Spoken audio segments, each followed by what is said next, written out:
Ok, muy buenos días. Como dijo el pastor, tengo una semana de muchos viajes detrás de mí. El domingo pasado todavía estaba en mi casa en Alemania, en la casa de mis papás, almorzando con ellos, con mi hija mayor. El lunes estaba en Holanda, el martes y miércoles en Quito, Ecuador. Después llegué a Lima y ahorita estoy acá. Así que, pero estoy muy contenta después de no sé cuántos años estar aquí. 4 años. Sí. Entonces quiero compartir en este primer servicio, porque en el segundo va a ser otro tema, algo acerca de un Dios salvaje. Hace unos meses atrás escuché el título de un libro que se llama La llegada de un Dios salvaje, de Jaime Tatay. Él es jesuita, ingeniero, sociólogo, etc. Y por el título dije, tengo que leer este libro. Ya quiero saber de qué se trata. Y es un libro, cada capítulo son como meditaciones, pero el primer capítulo justo tiene este título, La llegada de un Dios salvaje. Y como introducción, él usa un ejemplo de un parque nacional de Estados Unidos, Yellowstone, y dice que ahí en el año 1995 decidieron volver a introducir algunas parejas de lobos. Unos 70 años antes, los lobos habían sido exterminados ahí. Ya no había lobos. Antes sí, pero en este tiempo no. Entonces decidieron volver a poner lobos en este parque. Y después observaron lo que pasaba. El lobo es un depredador. Entonces el lobo empezó a cazar los grandes herbívoros que vivían ahí, los búfalos y alces y no sé qué más hay por ahí. Y lo que pasó fue que volvieron a crecer plantas que ya casi no existían porque los otros animales habían comido todas estas plantas. Y conforme crecían estas plantas nuevamente, especialmente en las riberas de los ríos, ahí se acumularon ramas y empezó a cambiar incluso el cauce de los ríos. Los ríos se volvieron más sinuosos, aparecieron islotes. Entonces el paisaje entero cambió por la llegada de los lobos. Y me tocó esto, porque yo creo que algo tiene que pasar en nuestra vida cuando Dios llega. Debe haber evidencia cuando Dios se introduce, vamos a decirlo así, a nuestra vida, cuando invitamos a Dios y le damos lugar en nuestra vida. Y quiero hablar de 3 puntos, de 3 evidencias de la llegada de Dios y de la presencia de Dios en nuestra vida. Estos puntos son: 1, vida; el segundo, propósito; y el tercero, amor. Vida en abundancia. Uno de mis versículos favoritos es Juan 10:10. ¿Saben este versículo de memoria? Ahí habla Jesús del propósito de su venida. Y él dice, yo he venido para que tengan vida y vida en abundancia. Entonces, si Dios llega a nuestra vida, la evidencia debe ser vida. La calidad de vida, plenitud de vida, debe expresarse dentro de nosotros. Juan 7, 37 al 39. Habla, ahí les voy a leer, dice Jesús, si alguno tiene sed, que venga a mí y beba de aquel que cree en mí. Como dice la Escritura, brotarán ríos de agua viva. Con esto se refería al Espíritu que habrían de recibir más tarde los que creyeran en Él. Algo que brota de nuestra vida, de nosotros, ríos de agua viva. Esta evidencia no solamente es para nosotros, sino también, de alguna manera, debe ser visible y palpable para los que nos observan. En Efesios 1, 18 al 21, dice lo siguiente: pido también que les sean iluminados los ojos del corazón para que sepan a qué esperanza Él los ha llamado, cuál es la riqueza de su gloriosa herencia entre los santos y cuán incomparable es la grandeza de su poder a favor de los que creemos. Ese poder es la fuerza grandiosa y eficaz que Dios ejerció en Cristo cuando lo resucitó de entre los muertos y lo sentó a su derecha en las regiones celestiales, muy por encima de todo gobierno y autoridad, poder y dominio, y de cualquier otro nombre que se invoque, no solo en este mundo, sino también en el venidero. Poder de resurrección también está relacionado con esta vida plena y vida en abundancia. Cuando Jesús llega a la vida de alguien, cuando Dios llega a la vida de alguien, los muertos y los muertos en vida resucitan. Este poder de resurrección debe ser visible también en nuestra vida. Y donde hay vida hay algo más, y lo podemos observar en la naturaleza. Donde hay vida hay crecimiento. Y donde hay crecimiento, especialmente hablando de las plantas, hay fruto. Entonces, eso también es parte de esta evidencia. El fruto y este crecimiento. Y dice en Efesios 4:15, más bien al vivir la verdad con amor, creceremos hasta ser en todo como aquel que es la cabeza, es decir, Cristo. ¿No? Este crecimiento tiene una meta: ser como Cristo. ¿No? Maduraremos, es parte del crecimiento. Dice Pablo en 1 Corintios 14:20, hermanos, no sean niños en su modo de pensar. Sean niños en cuanto a la malicia, pero adultos en su modo de pensar. Entonces, parte de este proceso, este cambio, también es un cambio en nuestra manera de pensar.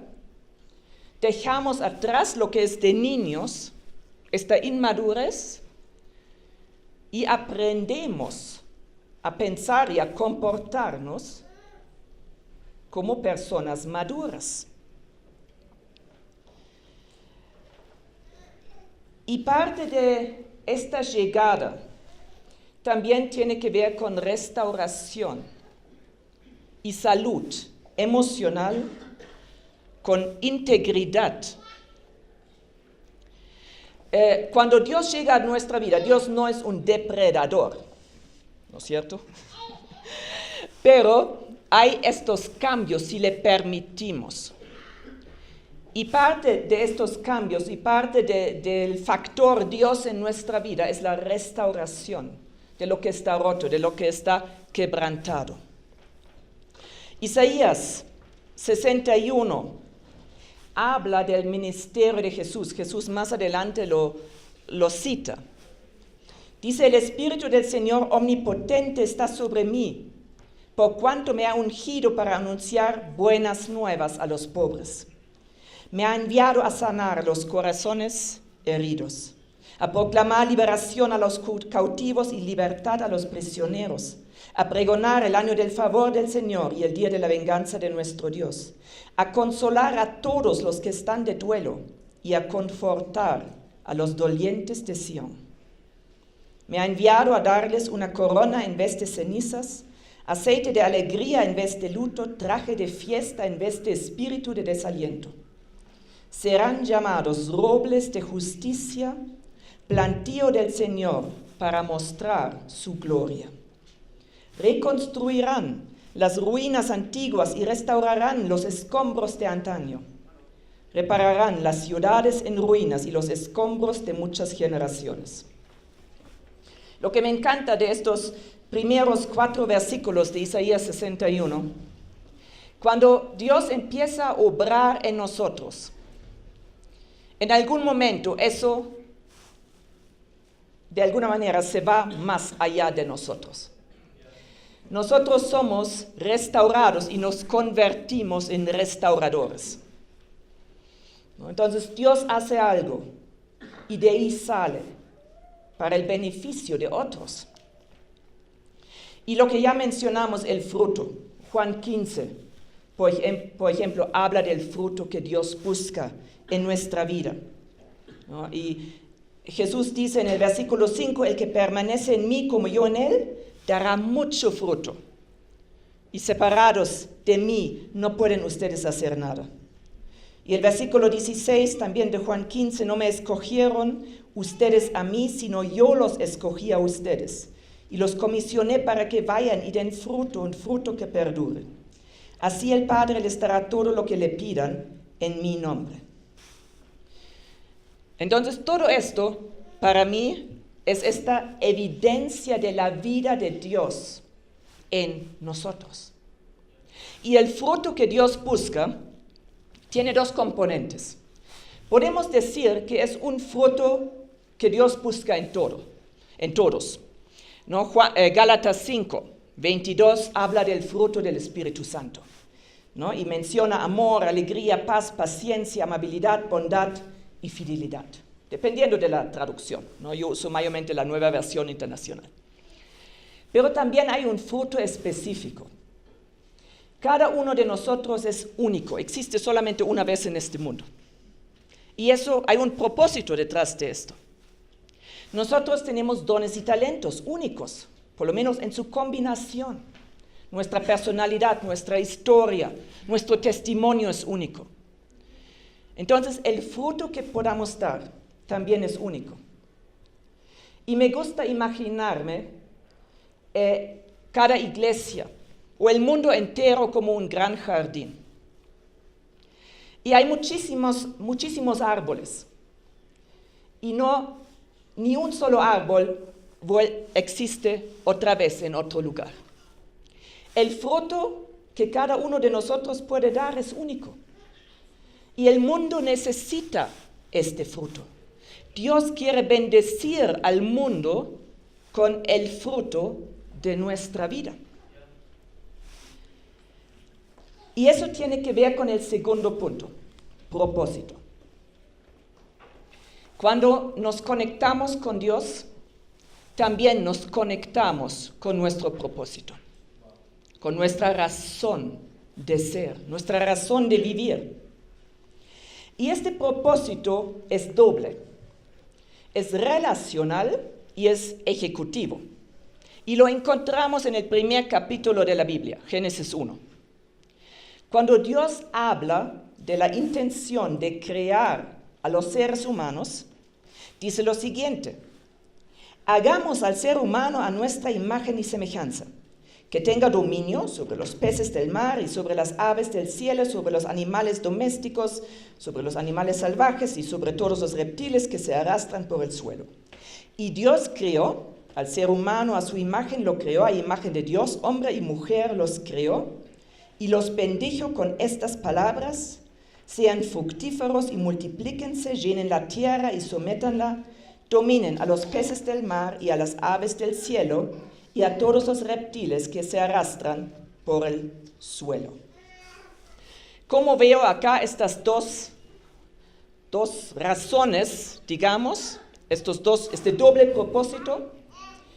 No sé si una vez se han percatado que Dios en este primer capítulo de Génesis habla en plural. Hagamos. Es algo muy raro. Mayormente Dios suele hablar en primera persona, yo, ¿no? Pero acá habla en plural. Y esto demuestra que que la Trinidad, Dios en 3 personas, está creando al ser humano, hombre y mujer, pero el Dios relacional está creando un ser relacional. ¿no? Entonces el hombre fue creado para relacionarse con Dios y relacionarse con otros seres humanos. Y el otro habla de someter, ahí también depende de la traducción, de administrar la tierra, ¿no? Entonces ahí hay algo práctico, de alguna manera, que nos toca hacer. Dios nos puso en el planeta Tierra con una misión. Y para generalizar esto, yo creo que nuestra misión es hacer de este mundo un lugar mejor. Hay muchos, y eso he estado como 15 años en Camino de Vida en Lima, ¿no? Y el pastor Robert Barriga, del cual seguramente han escuchado, él siempre decía que seamos parte de la solución y no del problema. Entonces fuimos equipados para hacer de este mundo un lugar mejor. Tenemos dones creativos, podemos encontrar soluciones, podemos ser o debemos ser buenos administradores. Un encuentro con Dios nos cambia y nos empodera. Y hace años atrás leí una explicación que hablaba de qué pasaba cuando el Espíritu Santo llenaba nuestra vida, ¿no? Este poder, dinamis en griego, y este teólogo dice que el Espíritu Santo es aquel que nos da la habilidad para hacer. La habilidad para hacer. El empoderamiento de parte del Espíritu Santo no es un poder sin dirección. Es un poder con propósito. El Espíritu Santo nos empodera para hacer la voluntad de Dios, para cumplir nuestro propósito. Lo que recibimos de Dios es para compartirlo. Somos bendecidos para bendecir, ¿no? Somos la provisión de Dios para un mundo en dolor. Y otros son la provisión de Dios para nosotros. El siguiente punto tiene que ver mucho amor y comunidad. Y creo que necesitamos, una de las evidencias de Dios en nosotros, es dejar atrás una vida egocéntrica y poner nuestra vida al servicio de otros. Bendecidos para bendecir, los dones y talentos y recursos nos fueron dados para añadir valor a la vida de otras personas. Y eso tiene que ver con relaciones. Fuimos creados para vivir en comunidad. Y esto es la tercera evidencia de Dios en nosotros, amor. Yo creo que si Dios llega a nuestra vida, uno de los puntos que tiene que cambiar, una de las áreas que tiene que cambiar, es nuestra capacidad de amar. Creo que nuestro corazón se va a ensanchar. Aprendemos a amar. No todos sabemos amar, ¿no? Es un proceso, es un aprendizaje. Pero también es la evidencia de que Dios está presente en nuestra vida personal y en nuestras comunidades. Yo creo que donde Dios se mueve, en una comunidad de fe, en una iglesia, el amor debe ser una característica que otros pueden experimentar, observar, sentir. Juan 13:35 dice: de este modo todos sabrán que son mis discípulos si se aman los unos a los otros. Entonces, ¿cuál es el testimonio más fuerte, más grande, más certero de alguna manera? Es el amor. No tanto las palabras, sino el amarse los unos a los otros, que es el desafío más grande. Porque todos somos seres imperfectos, ¿no? Y aprender a amar es uno de los procesos que se dan cuando Dios toma control de nuestra vida. Donde Dios se mueve, se construyen relaciones auténticas e inclusivas. Cristo expresó el corazón de Dios en su trato con los demás. Ustedes seguramente saben, han leído, han escuchado este versículo donde Jesús dice: el que me ha visto a mí, ha visto al Padre. ¿No? Entonces, si queremos saber más de Dios, necesitamos estudiar la vida de Jesús, los testimonios que tenemos de Él. Y una de las cosas que vamos a ver, que Jesús incluyó a todos los grupos sociales que en su tiempo estaban excluidos. Podemos hablar de los pobres, podemos hablar de los enfermos, de los leprosos, de las mujeres, de los extranjeros, ¿no? Todos los que de alguna manera por los religiosos de su tiempo estaban mal vistos, Jesús trató con ellos y los incluyó. Habló, comió con ellos, ¿no? Estaba ahí, los tocó, ¿no? ¿Recuerdan la historia del leproso? ¿No? Él pidió ser sanado y Jesús no solamente habla, su palabra hubiera sido suficiente, Él lo tocó. Y con eso rompe reglas religiosas, por si acaso. Se hizo impuro.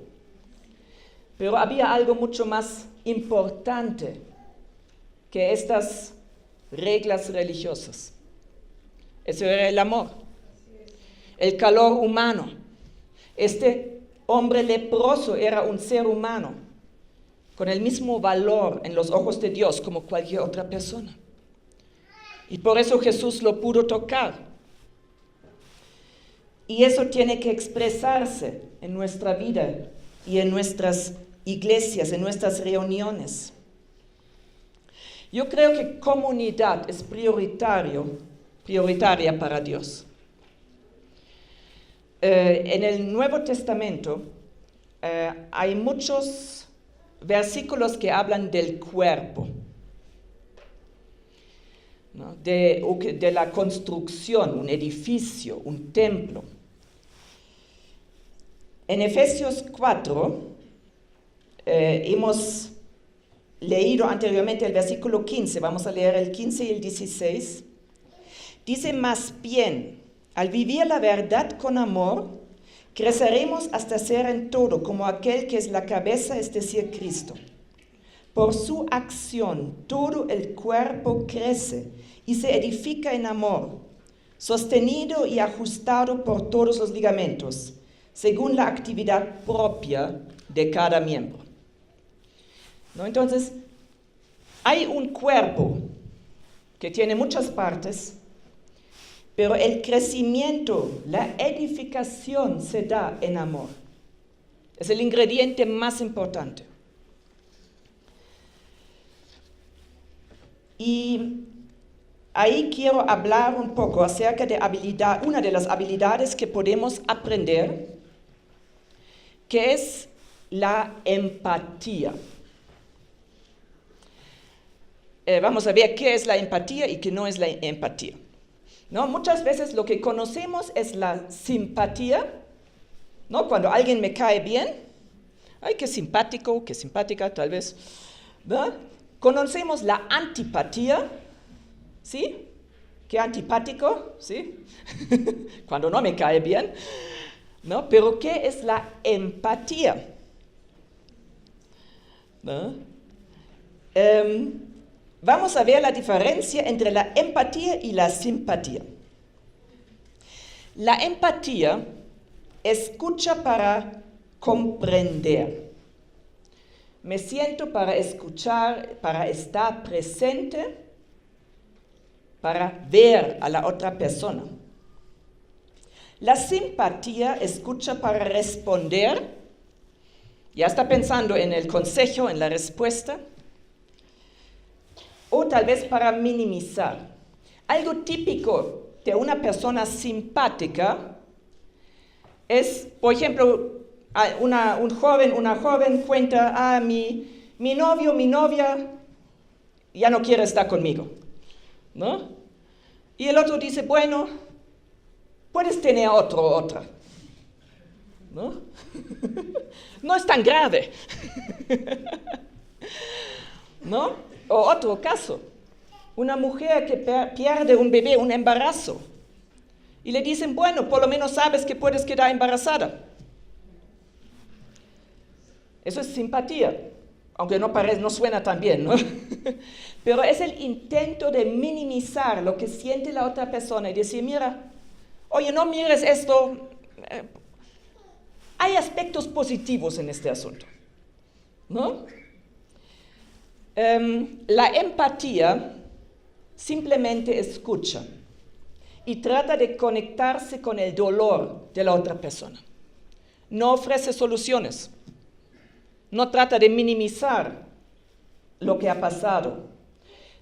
La empatía requiere la capacidad de soportar las emociones fuertes de la otra persona, que es difícil, nos cuesta muchas veces.